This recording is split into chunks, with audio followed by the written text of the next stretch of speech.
Welcome to a set piece tutorial. Set pieces are an often underutilized part of FIFA that a lot of people don't even consider that important, but I'm here to tell you they can make quite a big difference. Penalty shootouts, for one, so many people that I speak to lose their penalty shootouts, so getting better at penalties, that instantly will make quite a big difference to your game. We're going to do penalties, corners and free kicks for this tutorial. So I'm going to show you a few different penalty techniques that seem to work quite well online. I'll tell you how you can save these different penalty techniques if you can see people trying them against you. Then I'll show you my corner technique that I'm using on FIFA 21, as well as my free kick technique. Then none of these are going to be guaranteed every single time. There doesn't seem to be anything that's just unstoppable at the moment on the game, which if there is, I'm sure we'll tell you about. But for now, I'll show you the techniques I use. So the first one here, you can see this. I aim to the bottom corner, and I'll go back here. You can see it. So look at Neymar's head. You can see Neymar's head is aiming to the right corner. When it's aiming to the right corner, the head movement on it, a lot of people who know about this will dive that way. So I aim one corner to make them think I'm going to go that corner. I'll power it up. For this I'm doing a Panenka, a chip penalty. That's L1 and circle, or LB and B on Xbox. And then I aim it down the middle. You can see the keeper dove one way. This works really well. It is really consistent. It's my favourite technique on my first penalty against someone, to aim one way, make them think I'm going that way, and then go down the middle. It looks cheeky, but it genuinely is a viable tactic that works really well. One of the tactics people used last year to save penalties was to start in one corner and dive to the other, so they could also save the middle as well as a corner. Even if they do that, it will still go in, simply because it's that slow, they just dive past it. This is my favourite penalty technique. Okay, for this penalty, we're just doing a fairly simple one. It is aiming in one corner, so you can see there, Eric Cantona's head is looking to that corner. So the opponent probably thinks I'm going to go to that corner, and then instead of going to that corner, we change the direction, and I just aim that way. So I've looked that way, this keeper's going to dive that way, and then I'd go to the opposite corner. As I've said, a lot of people, the technique they use is just they aim in one corner because they don't even realise that there's this head movement in the game. So it's important to look for the head movement, and it's a good way of being able to save a lot of people's penalties because they don't even realise this is a thing in the game. Okay, this is a really hard penalty to save, and there is only really one technique to save it. This is like the top corner chip shot. So to do this, you press L1 and circle, or LB and X on Xbox. LB and X, LB and B, sorry. You don't have to put much power in it all. You want the circle to be small, so it definitely goes in the top corner. For this one, it really is important to do it with good penalty takers. You don't want to try this with defenders or players who have low penalties. You aim right in the corner, and then even though the keeper has started on the middle of his net and dove that way, watch what happens. He dives under it.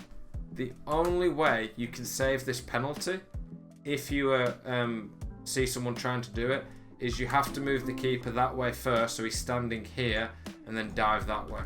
If you don't move and they go right in the top corner, your keeper will just dive under it every time. So it's a very good technique for penalties that a lot of people don't even know how to stop. Okay, if you're not confident with some of the other penalty techniques, this is another one that I like to use. This is a very simple one. It's one of the easiest. Some people aren't confident aiming right in the top corner or changing direction. This one is literally just power it and aim it into the corner. A lot of people, what they do is they start in the middle, they move to the side, and then they'll dive the opposite side. This works against that if you see people doing it, because you just hit it so hard. Even a top keeper like Alisson just dives past it. You can watch it again. You aim a bit in the corner.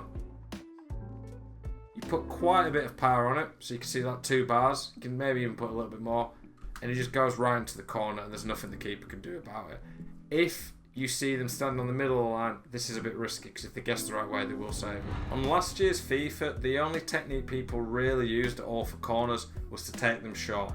Taking corners short is still a pretty good option, but if you have someone really good in the air, like a big centre-back like Virgil van Dijk or target man, I mean, he's not really a target man, but an all-round great player, but someone in the air who's brilliant like CR7, Cristiano Ronaldo, it is worth aiming the corners into the box. I'm not saying you should do this every time because they're not 100% consistent, but they're still a very nice way of getting cheap and easy goals, which who doesn't like that?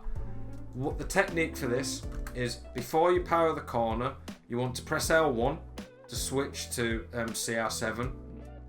So you switch to him, then you aim the corner, you do the power, you move CR7, and then shoot.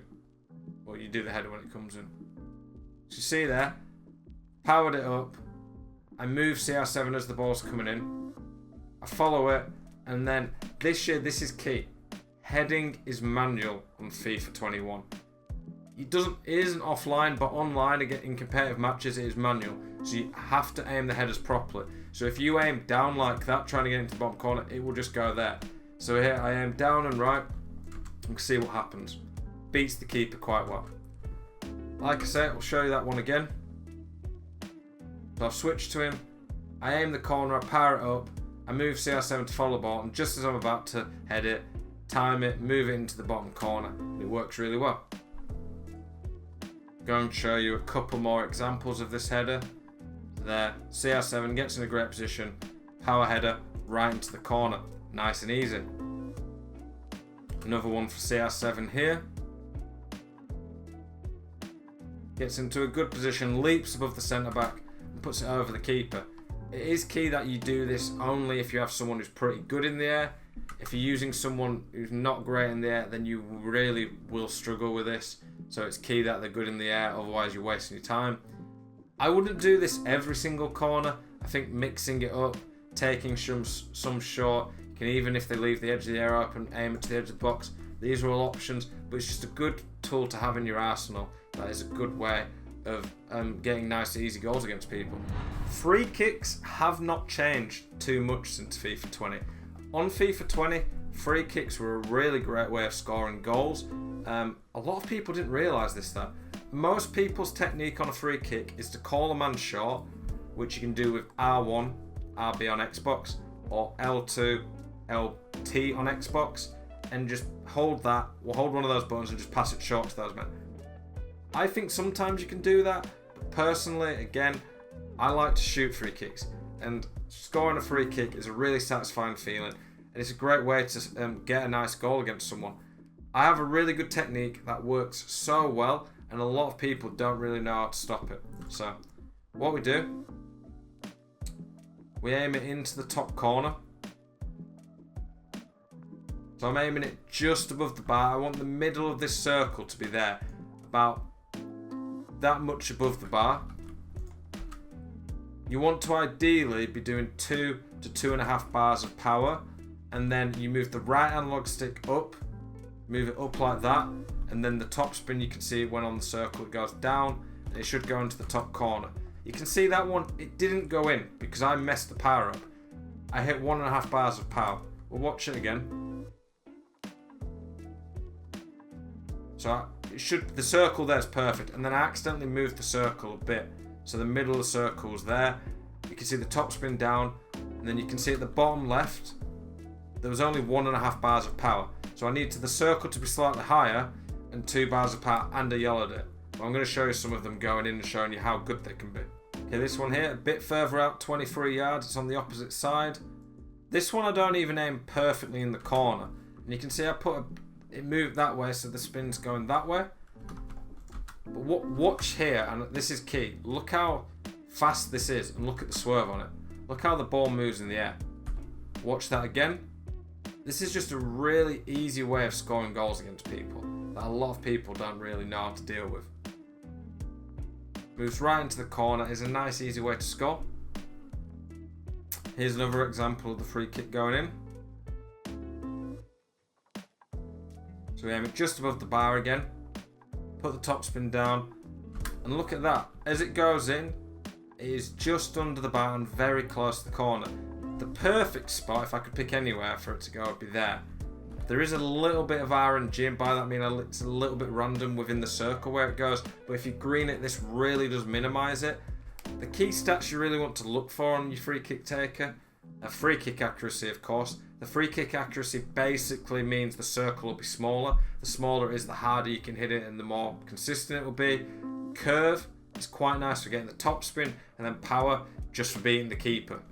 One way that people like to stop it, where you do the free kick that we've been doing, is to move the keeper. To move the keeper, you hold the right stick in, and as it's held in, you move the right stick to where you want him. So if Alisson starts there, which would be roughly where he starts, you hold the right stick and move it that way, and move him there. If I aim the free kick there now, and put the top spin to go down, unless it was literally there posted in, the keeper will save it. So, knowing this, I aim it into the opposite corner and watch what I do. I put it just above the top bar. Okay, come on Neymar.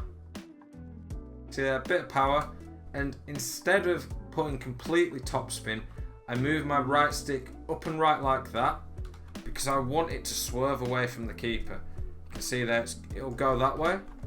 I even yellow this, but look where it goes. It has the top spin enough to bring it up and down, and then there, you can see it goes right into the top corner. It is a crazy free kick from Neymar, and there's not really a lot the keeper can do about it. The best ways you can stop people scoring free kicks if they're really good at them is you can put a man on the line in one corner and move the keeper to the other one, but then you have to be wary if they bring men short and pass it. Free kicks are a really underutilised way of scoring in my opinion on the game, and if you can master this, master the penalties, master the corners, it's going to add a lot more to your game and bring you more wins. Appreciate you watching the set piece tutorial, hope it's helped you.